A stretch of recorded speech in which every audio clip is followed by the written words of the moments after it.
അപ്പോൾ ഇന്ന് ഞാൻ മുരിങ്ങയില കൊണ്ടുള്ള അച്ചാറിന്റെ റെസിപ്പി ആയിട്ടാണ് വന്നിട്ടുള്ളത്. ചോറിന്റെ കൂടെയും പലഹാരത്തിന്റെ കൂടെയൊക്കെ നല്ല കോമ്പിനേഷൻ ആണ്. അപ്പോൾ അതെങ്ങനെ ഉണ്ടാക്കാൻ നമുക്ക് നോക്കാം.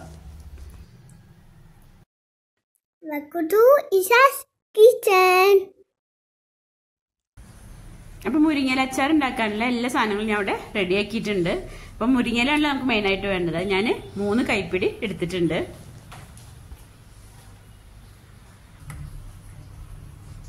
ഇനി അച്ചാറിലേക്ക് നമുക്ക് കുറച്ച് സാധനങ്ങൾ വറുക്കാനുണ്ട്. അപ്പം അതിന് വേണ്ടി ഞാൻ ചട്ടി അടുപ്പത്ത് വെച്ചിട്ടുണ്ട്. അതിലേക്ക് 1/4 കപ്പ് നിറച്ചെടുത്തിട്ടില്ല, നല്ലെണ്ണ ഒഴിച്ചു കൊടുക്കുകയാണ്.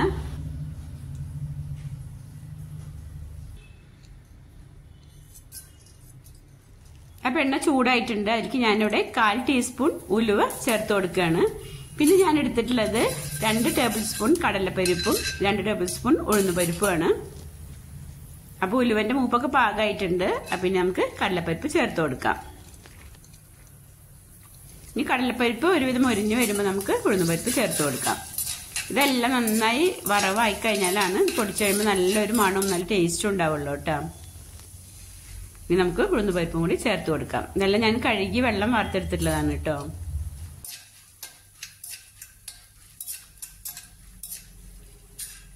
അപ്പോൾ കടലപ്പരിപ്പും ഉഴുന്നുപരിപ്പൊക്കെ ഒരുവിധം മുറിച്ചിലായിട്ടുണ്ടെങ്കിൽ ഇതിലേക്ക് ഞാൻ 1 ടീസ്പൂൺ കടുക് ചേർത്ത് കൊടുക്കുകയാണ്.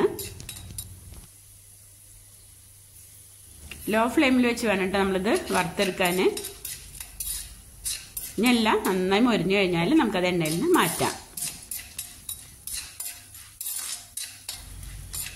അപ്പം മുരിച്ചിലൊക്കെ നല്ല പാകമായിട്ടുണ്ട്.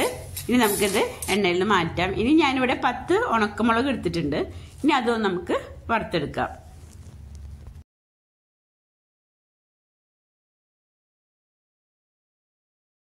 മുളക് ഞാൻ കഴുകി നെട്ടിക്ക് കളഞ്ഞെടുത്തിട്ടുള്ളതാണ്.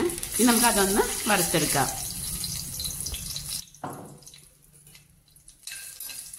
ഇത് അത്യാവശ്യം നല്ല എരിവുള്ള മുളകാണ് കേട്ടോ. അതുകൊണ്ടാണ് ഞാൻ 10 എടുത്തിട്ടുള്ളത്. ഇനി നമുക്ക് ഈ ഉണക്കമുളകിന് പകരം അച്ചാർ ഉണ്ടാക്കുന്ന സമയത്ത് നമുക്ക് മുളക് പൊടിയുടെ അളവ് കൂട്ടിയാൽ മതി കേട്ടോ.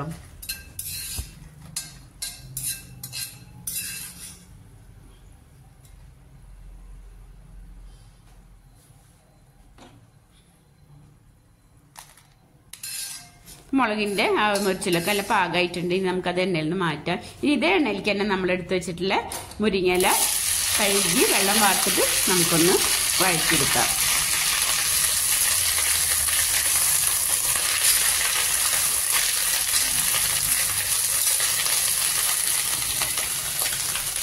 ഇനി നമുക്ക് മുരിങ്ങയിലും ചെറുതായിട്ടൊന്ന് വഴറ്റിയെടുക്കാം.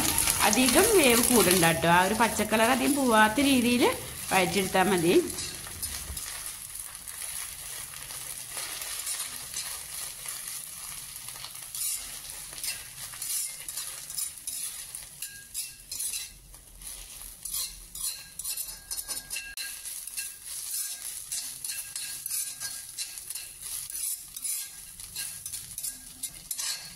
അപ്പം മുരിങ്ങയിൽ നമ്മൾ വഴറ്റിയെടുത്തിട്ടുണ്ട്. അതിൻ്റെ വേവൊക്കെ നല്ല പാകമായിട്ടുണ്ട്.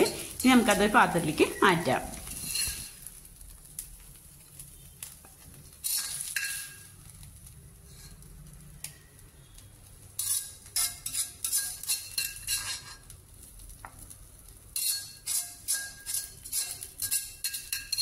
ഇപ്പം മുരിങ്ങയില നല്ല കളറിൽ വേവൊക്കെ പാകമായി കിട്ടിയിട്ടുണ്ട്. നമ്മൾ വറുത്ത് വെച്ചിരിക്കുന്ന ഉണക്കമുളകും കടലപ്പരിപ്പ് ഉഴുന്നുപരിപ്പൊക്കെ ചൂടാറിയിട്ടുണ്ട്. ഇത് നമുക്കൊന്ന് തരിതരിപ്പായിട്ടൊന്ന് പൊടിച്ചെടുക്കാം.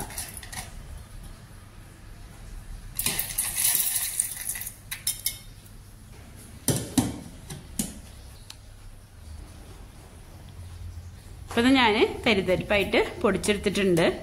ഇനി നമുക്കിതിലേക്ക് തന്നെ മുരിങ്ങയിലയും കൂടി ചേർത്ത് കൊടുക്കാം.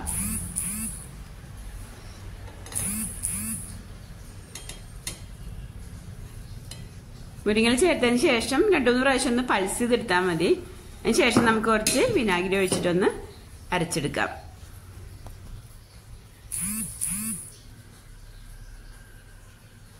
എൻ്റെ ചാനൽ നിങ്ങൾ ആദ്യമായിട്ട് കാണുകയാണെങ്കിൽ ഒന്ന് സബ്സ്ക്രൈബ് ചെയ്ത് സപ്പോർട്ട് ചെയ്യണേ. അതുപോലെ തന്നെ നിങ്ങൾക്ക് വീഡിയോ കണ്ടുകൊണ്ടിരിക്കുമ്പോൾ ഇഷ്ടമായിട്ടുണ്ടെങ്കിൽ അപ്പം തന്നെ ഒരു ലൈക്ക് കൊടുക്കാനും മറക്കരുത് കേട്ടോ.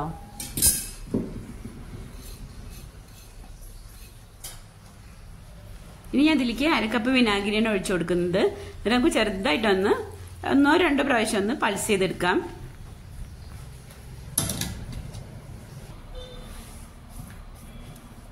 ഇനി നന്നായി ഒന്ന് ഇളക്കിയതിന് ശേഷം നമുക്ക് 1/2 കപ്പ് വിനാഗിരിയും കൂടി ഒഴിച്ചു കൊടുക്കാം.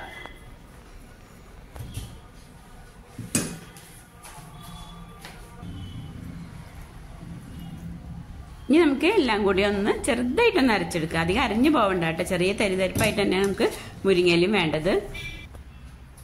ഈ ഒരു രീതിയിലാണ് നമുക്ക് വേണ്ടത്. ഇനി നമുക്കത് സൈഡിലേക്ക് മാറ്റി വയ്ക്കാം. ഇനി നമുക്ക് അച്ചാർ ഉണ്ടാക്കാൻ വേണ്ടിയിട്ട് അതേ ചട്ടിയാണ് ഞാൻ അടുപ്പത്ത് വെച്ചിട്ടുണ്ട്. അതിലേക്ക് നമുക്ക് കുറച്ച് നല്ലെണ്ണ ഒഴിച്ചു കൊടുക്കാം. ഞാനിവിടെ 1/4 കപ്പ് നല്ലെണ്ണ ഒഴിച്ചു കൊടുക്കുന്നത്.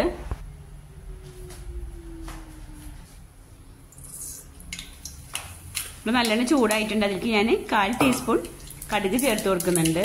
പിന്നെ ഞാനിവിടെ കുറച്ച് ഇഞ്ചിയും വെളുത്തുള്ളിയും പൊടിയാക്കി അരിഞ്ഞെടുത്തിട്ടുണ്ട്. അതൊക്കെ നമ്മുടെ ഇഷ്ടത്തിനനുസരിച്ച് ചേർത്ത് കൊടുക്കാം കേട്ടോ. ഞാൻ ഇവിടെ വെളുത്തുള്ളി വലുതൊരു 15 എണ്ണം എടുത്തിട്ടുണ്ട്. അതുപോലെ 1.5 ഇഞ്ച് വലുപ്പത്തിലെ 2 കഷ്ണം ഇഞ്ചി എടുത്തിട്ടുണ്ട്. അതെല്ലാം പൊടിയാക്കി അരിഞ്ഞെടുത്തിട്ടുണ്ട്. അത് ചേർത്ത് നമുക്കൊന്ന് വഴറ്റിയെടുക്കാം. ഞാനിവിടെ ആദ്യം ഇഞ്ചിയാണ് ചേർത്ത് കൊടുത്തിട്ടുള്ളത്. ഇനി ഇഞ്ചി ചെറുതായിട്ടൊന്ന് മൊരിഞ്ഞു വരുമ്പോൾ നമുക്കതിലേക്ക് വെളുത്തുള്ളി ചേർത്ത് കൊടുക്കാം.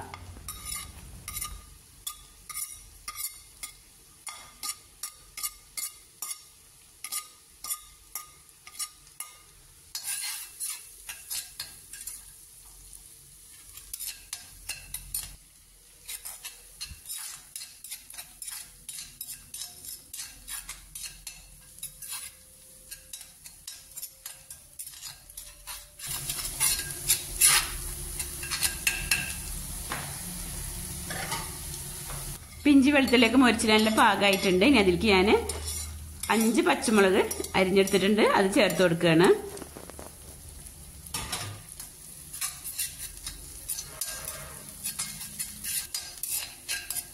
ഇനി പച്ചമുളകും കൂടി നന്നായി ഒന്ന് വഴന്നു വന്നാൽ നമുക്ക് അതിലേക്ക് കാശ്മീരി മുളക് പൊടി ചേർത്ത് കൊടുക്കണം. ഞാൻ 1 ടേബിൾ സ്പൂൺ കാശ്മീരി മുളക് പൊടിയാണ് ചേർത്തിട്ടുള്ളത്. ഈ സമയത്ത് ലോ ഫ്ലെയിമിലായിരിക്കണം കേട്ടോ, അല്ലെങ്കിൽ പെട്ടെന്ന് മുളക് പൊടി കരിഞ്ഞു പോകാൻ സാധ്യത ഉണ്ട്.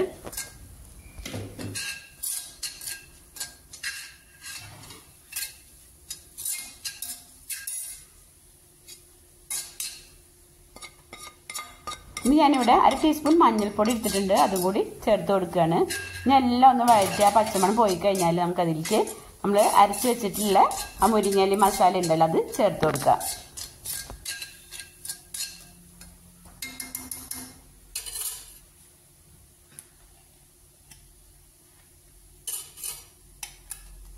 അത് മുഴുവൻ അതിലേക്ക് ചേർത്ത് കൊടുത്തതിന് ശേഷം നന്നായി ഒന്ന് ഇളക്കിയെടുക്കാം.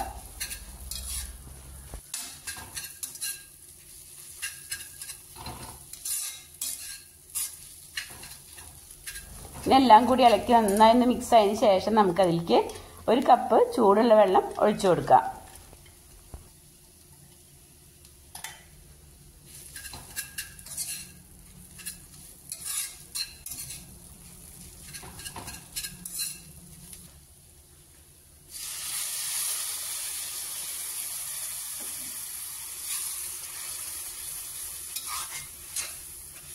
നമ്മൾ മസാലകളൊക്കെ അരയ്ക്കുമ്പോൾ വിനാഗിരി ചേർത്തുകൊണ്ട് ഇനി നമുക്ക് വിനാഗിരി ചേർക്കേണ്ട ആവശ്യമില്ല.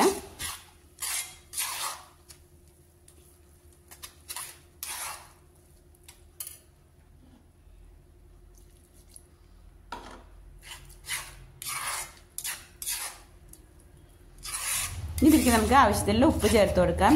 ഞാൻ 1 ടീസ്പൂൺ നിറയെയാണ് ഇട്ടിട്ടുള്ളത്.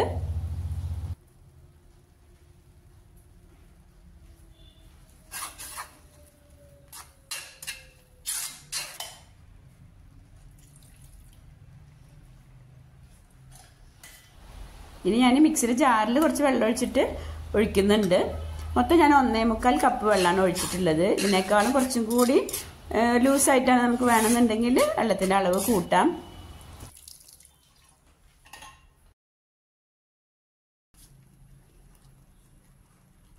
ഇനി ഞാൻ 1 ടീസ്പൂൺ ശർക്കര പാവ് എടുത്തിരുന്നു. അതും കൂടി ചേർത്ത് കൊടുക്കുന്നുണ്ട്.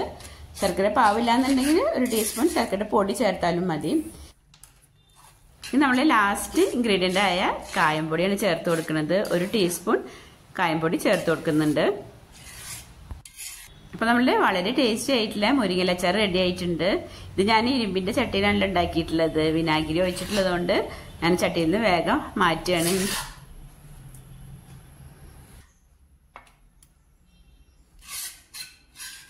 ഇനി നമുക്ക് ചൂടാറിയതിന് ശേഷം ഗ്ലാസ് ബോട്ടിലിൽ സ്റ്റോർ ചെയ്യാം.